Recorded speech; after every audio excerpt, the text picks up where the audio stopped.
Hi everyone. It's a beautiful sunny day here in Albuquerque, so we thought we'd come outside for this latest video. And it's March, which means spring is coming, and while things remain challenging in a lot of ways, there is some hope out there.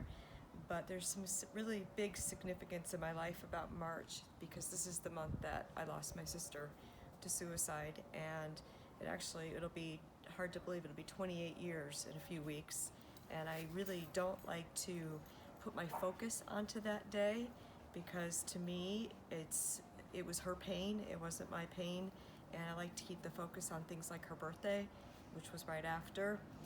But it also, my mother died not that year, but it'll be 7 years the following week that my mother died. So a lot of, whether we like it or not, these days are still significant to us. It's like they're imprinted in our minds, our bodies, and we know they're coming.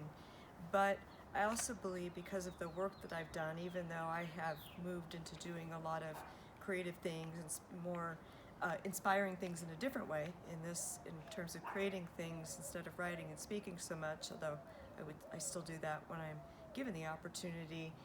But I think it's important for me to address it, because we are seeing an uptick in our suicides, and we don't know how things are going to look when everything lands. It's like everything's still up in the air. There's a tornado almost.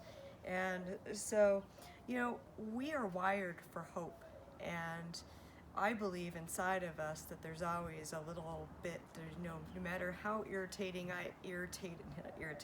Greg would tell you I might be irritating sometimes, but no matter how irritated I am with things, if they're not going well, my frustration, my anger, there is hope that's inside of me, and I believe we all have it. It's like a little ember, and I've spoken about it before, but it's up to us to find, to rekindle that and find that inspiration and motivation.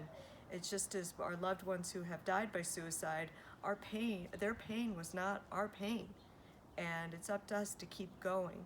And so for me, I always think of that, we are, well, it's not that I think I know this, because this happens to all of us. The wounds of life are what take our hope away. Things happen to us, we become scarred. But and now it's Lent, and we're all tired. We went through Lent once before with the beginning of the pandemic, and I know I thought it would long be over, but here we are back at Lent again. And so the way I keep thinking about it's like we're walking through the desert, and there's little bits of light out there, because things are getting better. They are. It's like the light comes, almost like somebody opens the door, and then the door gets shut again. But then the thing is, the light is there, and it's just a slow road through the desert, and we are trudging, but we will get there.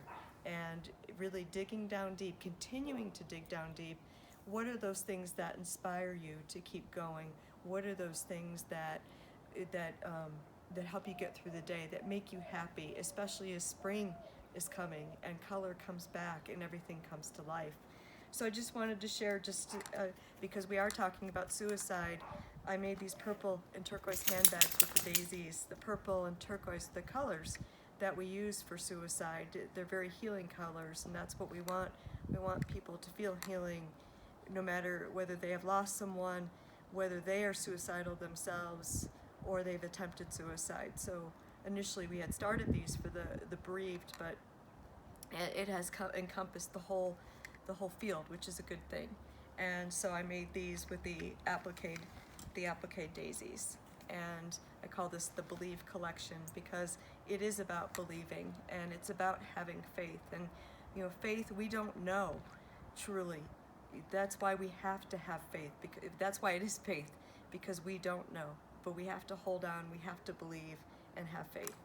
And have a shaltastic day, everyone.